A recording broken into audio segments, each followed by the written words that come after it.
Shalbrumni Rutumongkne Mahagi Rutumongklai Bangladeshi Khoroknino Rongka RPF T GR Pitharani Naimutang Rok Khorokshani Mung Nargis Akhtar Te Khorokshani Mung Mehdi Hasan Borokno Riman Shani Srangsano Dormanogo Tesajangnai Shalbrumno Hasini Krungse Krungse Thaini Simi Radaseti Bangladeshi Rok Barot Hakotoro BSF Brindia Rokno Mokolo Hadli Shari Hastebo Habuitongo Te Hastini Simi Gubuni Patar Hasterogo Laisholai Tonglayo Krakshal Sharik Nijorabo Badarkat Registration Routine Checking Onkori Platform Number 1 Bangladeshi Khorokdino Judake Nugui RPFT Jerbithari Naimata Rusunke Bromthani Mungsha Radate Shanamzak Documents Funungmoyangai Naimutano Bromno Rombitonika Srangsara Koktomathani Biskango Kokshana Thage Jerbithani Usi Tapos Dasaka Bangladeshi Khorokni Bishingo Khoroksaburi Technologosala Delhi থানা নিবাগই Agartala rail station of primary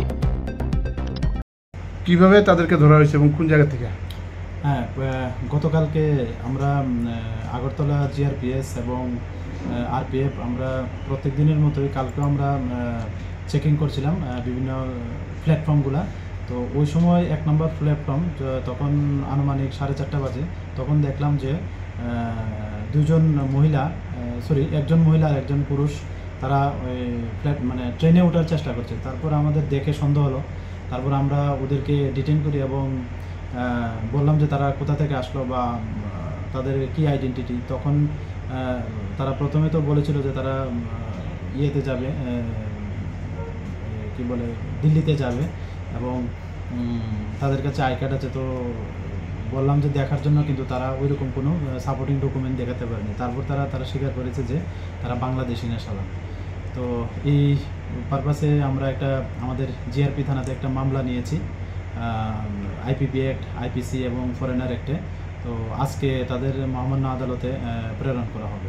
প্রত্যেক দিনই বাংলাদেশিরা ধরা পড়ছে, তাতে কি সীমান্তের নজরদারিতে কোনো রকম বাধা হচ্ছে নাকি? এরকম একটা তো ব্যাপার মনে হচ্ছে।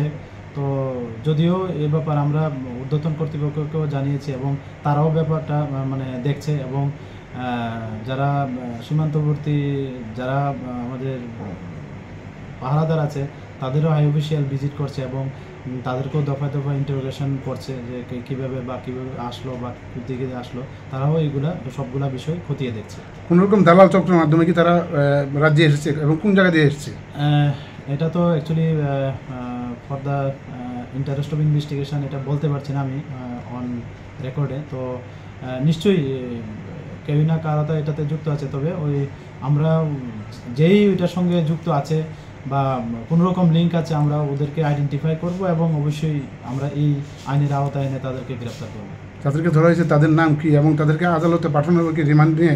হ্যাঁ, তাদেরকে পাঠানো হয় আজকে রিমান্ড চেয়ে। তো এর মধ্যে একজনের নাম, যিনি মহিলা, তার নাম হলো নার্গিস আক্তার, উনি বাগেরহাট ডিস্ট্রিক্টের বাংলাদেশ বাড়ি। আরেকজন হলো মেহেদি হাসান, ওনারও বাগেরহাট ডিস্ট্রিক্ট বাংলাদেশ বাড়ি। তো আজকে আমাদের রিমান্ড চেয়ে আমরা মহামান্য আদালতে পাঠাবো। কতদিনের রিমান্ড?